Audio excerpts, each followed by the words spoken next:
శ్రీ మహాగణాధిపతయ నమః, శ్రీ మహాసరస్వత్యై నమః, శ్రీ గురుభ్యో నమః. కౌతా టీవీ వీక్షకులందరికీ కూడా కార్తీక మాసం 12వ రోజు క్షీరాబ్ధి ద్వాదశి శుభాకాంక్షలతో అందరికీ కూడా ప్రతిరోజు మాదిరిగానే ఈరోజు ద్వాదశి మహత్యము 12వ అధ్యాయం రూపంలో కార్తీక మహాత్మ్యం 12వ అధ్యాయం చెప్పుకోవడం జరుగుతుంది. జ్ఞానానందమయం దేవం నిర్మలం స్ఫటికాకృతిం ఆధారం సర్వ విద్యానాం హయగ్రీవముపాస్మహే. గురు బ్రహ్మ గురుర్విష్ణు గురుదేవో మహేశ్వర గురు సాక్షాత్ పరబ్రహ్మ తస్మై శ్రీ గురవే నమః. శుక్లాంబరధరం విష్ణుం శశివర్ణం చతుర్భుజం ప్రసన్నవదనం ధ్యాయేత్ సర్వవిఘ్నోపశాంతయే. అగజానన పద్మార్కం గజాననమహర్నిశం అనేకదంతం భక్తానాం ఏకదంతముపాస్మహే. మనోజవం మారుతతుల్యవేగం జితేంద్రియం బుద్ధిమతాం వరిష్ఠం వాతాత్మజం వానరయూధముఖ్యం శ్రీరామదూతం శిరసా నమామి. యత్ర యోగీశ్వరః కృష్ణో యత్ర పార్థో ధనుర్ధరః తత్ర శ్రీర్విజయో భూతిర్ధ్రువా నీతిర్మతిర్మమ. వాగర్ధావివ సంపృక్తౌ వాగర్ధ ప్రతిపత్తయే జగతః పితరౌ వందే పార్వతీ పరమేశ్వరౌ. ఈ విధంగా ఇప్పటి వరకు కూడా చెప్పినటువంటి విశేషమైనటువంటి కార్తీక మహాత్మ్యంలో 12వ రోజు కార్తీక ద్వాదశి, క్షీరాబ్ధి ద్వాదశి రోజున ఈ ద్వాదశి మహాత్మ్యాన్ని చెబుతున్నాను వినవయ్యా అని చెప్పి వశిష్ఠ మహాముని ఈ విధంగా చెప్పాడు జనక మహారాజుతోటి. కార్తీక మాసంలో శని త్రయోదశి సోమవారము కంటే కూడా 100 ఎక్కువ ఫలితాన్ని ఇస్తుంది. ఈ శని త్రయోదశి కంటే కార్తీక పౌర్ణమి 100 రెట్లు ఫలితాన్ని కలుగజేస్తుంది. దానికంటే కూడా కార్తీక ప్రతిపత్తిథి పాడ్యమి 100 రెట్లు అధిక బలప్రదమైనది. ఆ కార్తీక పాడ్యమి కంటే కూడా బహుళ ఏకాదశి కోటింతలు హెచ్చు అని చెప్పి పెద్దలు అంటూ ఉంటారు. దానికంటే కూడా కార్తీక మాసం ద్వాదశి అపారమైనటువంటి ఫలాన్ని ఇస్తుంది. అందుచేత బహుళ ఏకాదశి నాడు ఉపవాసం ఉండి గీతవాద్య పురాణ పఠనాదులతో జాగరణం చేసినటువంటి వారు అన్ని పాపముల నుండి విముక్తిని పొంది వైకుంఠంతో చిరకాలం ఉంటారు. ఆ మరునాడు బ్రాహ్మణులు పారవణ గావించినట్లయితే అటువంటి వానికి సకల సంపదలు కూడా వృద్ధి చెందుతాయి. చివరకు విష్ణు సాయుధ్యాన్ని పొందుతారు. గంగానదీ తీరంలో సూర్యగ్రహణం నాడు 1,000,000 బ్రాహ్మణ సంతర్పణ చేసినటువంటి ఫలితం ఏదైతే ఉంటుందో ఆ ఫలితం అంతా కూడా కార్తీక ద్వాదశి పాలన వలన కలుగుతుంది.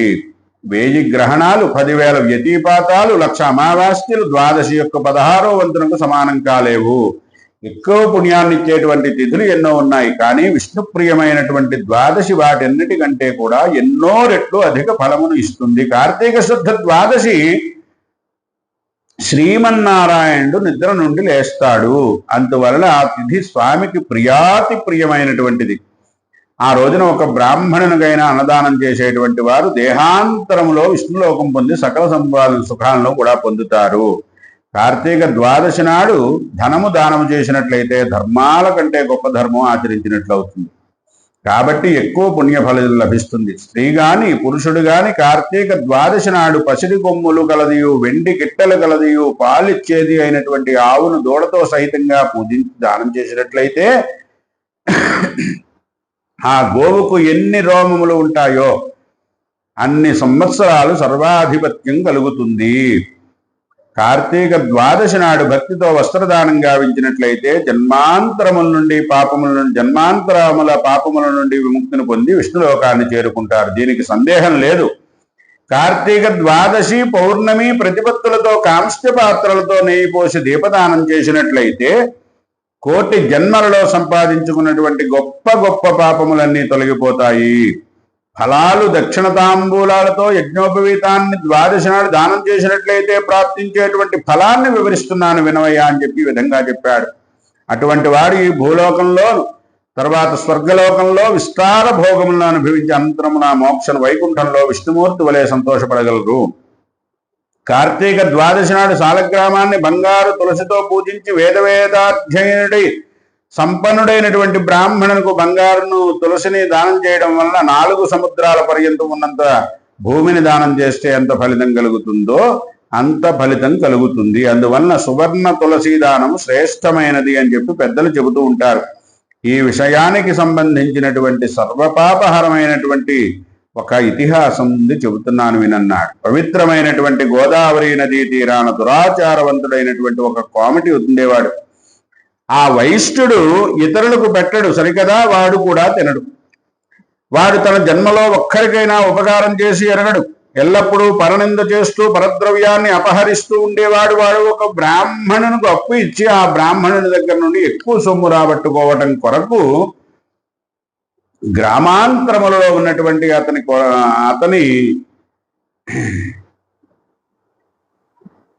కొరకు ఒకనాడు వచ్చాడు. గ్రామాంతరాల్లో ఉన్నటువంటి షావుకారు ఒకనాడు బ్రాహ్మణుని కొరకు వచ్చాడు. బ్రాహ్మణుడు తనకు ఇవ్వవలసినటువంటి సొమ్ము ఇమ్మని అడిగాడు. బ్రాహ్మణుడి దగ్గర ధనం లేకపోవడం వల్ల బాగా ఆలోచించి ఒక నెలవు గడువు ఇవ్వాలి షావుకారు అన్నాడు.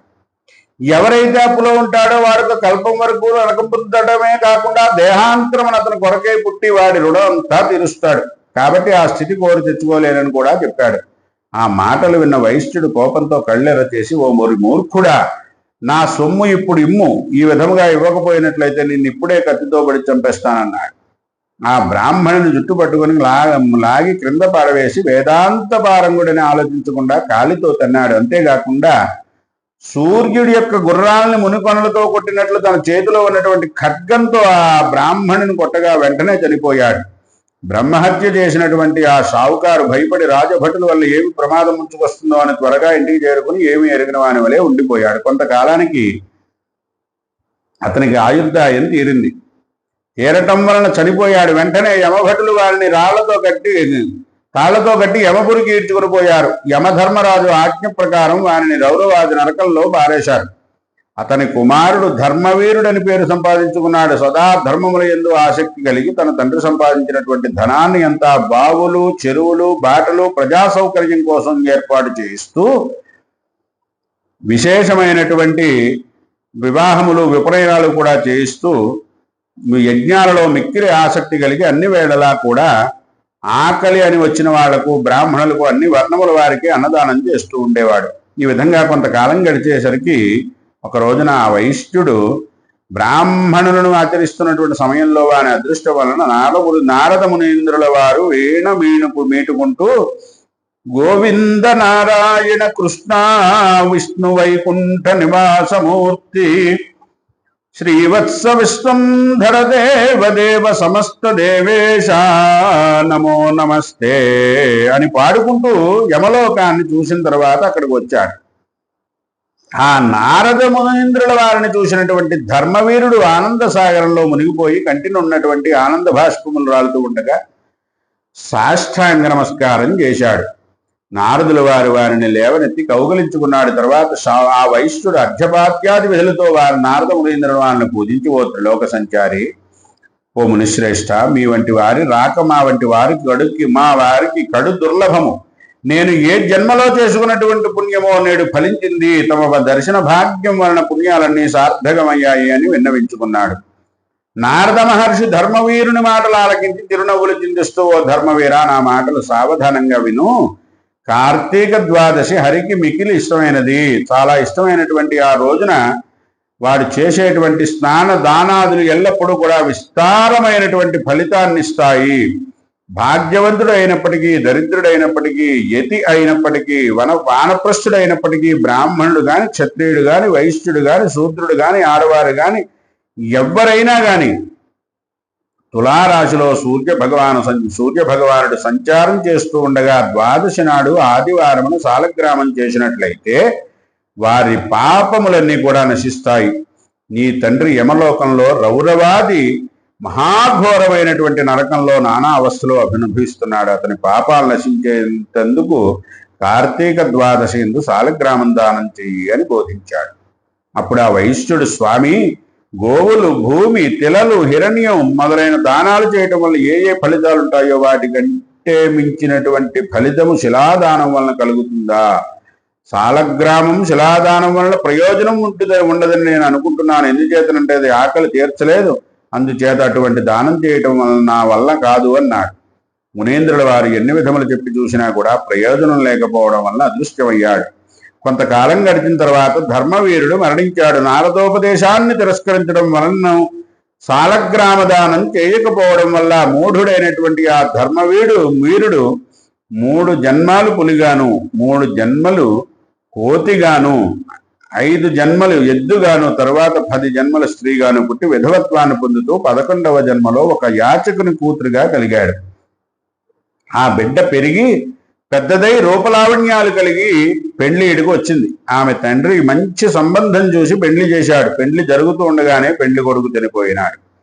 తల్లిదండ్రులు, వివాహానికి వచ్చిన బంధువర్గం దుఃఖం వలన కలవరపాటు పొందారు. అప్పుడు ఈ బ్రాహ్మణుడు దివ్య దృష్టితో ఆ వధువు పూర్వజన్మలో చేసిన కృత్యాలన్నీ గ్రహించి ఆ విషయాన్ని అందరికీ చెప్పాడు. ఆమె ముక్తిప్రదమున్న జన్మాంతర కలుషహరమును సుఖప్రదమును అయిన సాలగ్రామదానం చేయింపనించుకొని కార్తీక సోమవారం నాడు వేదాంగ పారంగతుడైనటువంటి బ్రాహ్మణుని విధివిధంగా పూజించి తన కూతురి పాపక్షయార్థం సాలగ్రామదానం చేయించాడు. ఆ దాన ఫలితం వలన ఆమె భర్త బ్రతికాడు. కాలాంతరంలో ఆమె మరణించిన తర్వాత స్వర్గానికి పోయి కొంతకాలం భోగాలు అనుభవించి మరలా సుతవస్తు అనేటువంటి ఒక విప్రుణ కుమారునిగా జన్మించి జన్మజన్మాంతరాల్లో చేసుకున్న పుణ్యం వలన జ్ఞానాన్ని పొంది ప్రతి కార్తీక సోమవారం నాడు ద్వాదశేందు సాలగ్రామదానం చేయటం వల్ల విముక్తిని పొందాడు. రౌరవ నరకాన్ని అనుభవిస్తున్నటువంటి అతని తండ్రికి కూడా విముక్తి కలిగింది. కాబట్టి ఓ రాజేంద్ర, విష్ణు ప్రీత్యర్థం సాలగ్రామదానం చేయాలి. 1,000,000 జన్మలలో చేసిన పాపాలు కూడా పటాపంచలవుతాయి. సాలగ్రామ దానానికి మించినటువంటి దానము లేదు, మరి ఒకటి లేదు. ఇది నిస్సంశయము అని చెప్పి వశిష్ఠుల వారు జనక మహారాజుకు వివరించారు. ఇది శ్రీ స్కాంద పురాణాంతర్గత కార్తీక మహాత్మ్యాయాం ద్వాదశోధ్యాయ సమాప్తః. లోకా సమస్తా సుఖినో భవంతు.